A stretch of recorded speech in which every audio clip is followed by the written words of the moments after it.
能自住提升全家的生活品質，不自住也能夠出租換取收益，哪怕在極端的情況下也能夠有变現通道。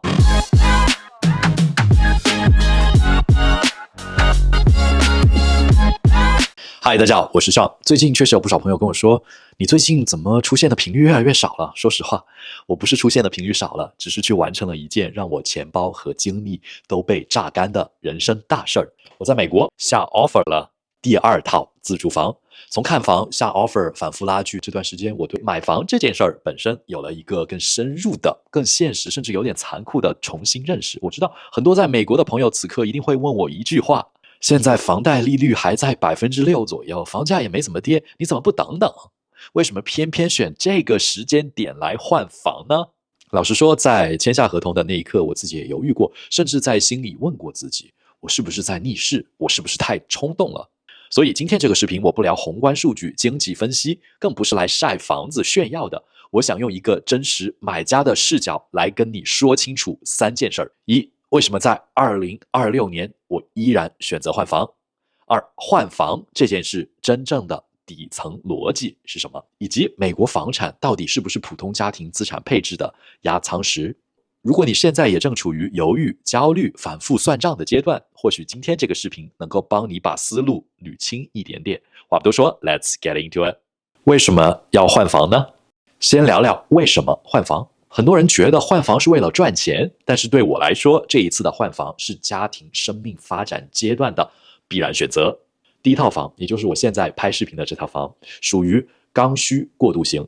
當時的預算畢竟有限，考慮到離上班的地兒近，能住就行。但是隨着家庭成員的增加，孩子的長大，再加上我現在更多的時間都是 work from home， 舊房子的局限性就開始變得非常明顯了。在美國換房從來不只是換一個更大的房子，它本質上是一次生活方式的重組。第一是學區與社區的環境。我太太本身就是在 K12 階段的學區的一線教師，今年下半年我的2個孩子都要進小學了，讓我太太在家門口能夠上班，讓孩子能夠進入媽媽任教的高質量學區接受正規教育，這是我們全家換房的第一動力。第2，空間功能性。後疫情時代，獨立的書房、健身空間，甚至給父母預留的套房，已經不再是改善型的奢侈，而是長期生活的剛需。說句實話，現在給大家拍視頻的這套房真的已經不夠用了。3、心理韌性。很多人死守着疫情期間3%的低利率不肯動，這叫做利率鎖定效應。但是我現在想明白了一件事兒，房子是用來住的，不是用來供着看的。為了省那麼一丁點的利息，而去犧牲3到5年的生活質量，這筆賬其實並不划算。當你真正意識到生活的品質帶來的長期價值已經高於利率差帶來的心理安慰，那可能就是你該認真考慮換房的時候了。第2部分，為什麼是現在？很多人會說一句話，現在買房不是高位接盤嗎？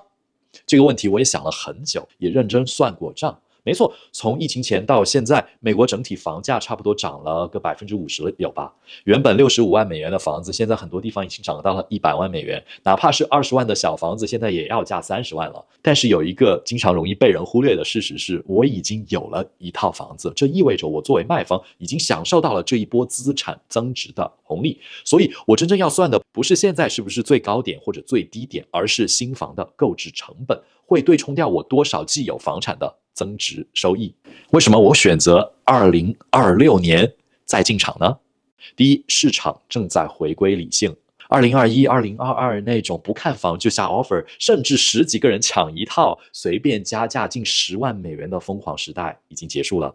現在買家有了更多的選擇權和議價空間，可以做 inspection， 可以談條件，可以慢慢挑。第2是庫存的微妙平衡。利率不低，但庫存卻在慢慢回升。如果你等到利率降到5甚至更低，很可能就會發現所有的競爭對手又來一起搶房了，房價被重新推高。與其在低利率時加價搶房，我其實更願意在高利率時折價買房。未來利率下調再做 refinance， 其實也是可以考慮的。第3，說句實話，也是運氣成分吧。我現在這套房在目標區域、目標面積裡邊，漲幅明顯是低於整個市場的。賣家急着搬家，而我求穩，一拍即合。這裡送大家一句我這次最大的買房心得 ：Date the rate, marry the house。利率是会变的，但是地段和房子本身是長期的，房子合適，月供可承受，這才是最關鍵的2點。第3部分，2026年房產還是壓艙石嗎？最後一個問題，我想大家一定還會問：2026年美國的房產還適合作為資產配置的核心嗎？我的答案是適合，但是你的預期要變。疫情時那種買了就翻倍的暴利時代大概率已經過去了，現在的房產更偏向於防禦型資產、抗通脹工具。房產對比股票、黄金、白銀、加密貨幣等等資產，它有着它獨有的3大優勢。第一是實物資產的安全性，在全球貨幣超發、地緣政治嚴重不穩定的背景下，好的不動產通常有國家兜底、人口遷入、学区加持，這本身就是硬通貨。第二，租金現金流，現在房價漲得慢，優質學區的租金依舊是非常有韌性的。投資房即便我們不自住，租金也能夠覆蓋大部分的成本。第三，槓桿優勢，在所有投資工具裡邊，只有房產能夠讓普通人用美國政府支持的30年固定利率撬动如此大的資產規模，這本身就是一個極強的資金效率和稅務優勢。要知道，在美國還有自住房出售，夫妻聯合申報50萬美元資本利得免稅的好政策。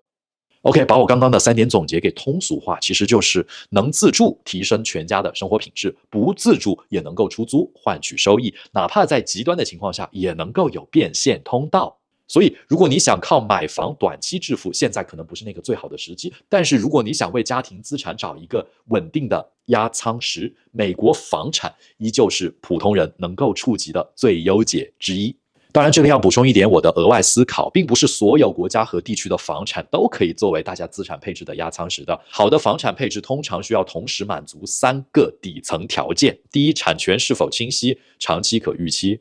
房子值不值錢，首先不是看漲幅，而是看你未來10年、20年，甚至傳給下一代，它是不是還屬於你。如果產權邊界模糊，政策不透明，規則隨時可能被改寫，那麼再便宜的房子本質上都更像一張長期不穩定的籌碼，而不是資產。第二，是否存在真實持續的居住和租賃需求。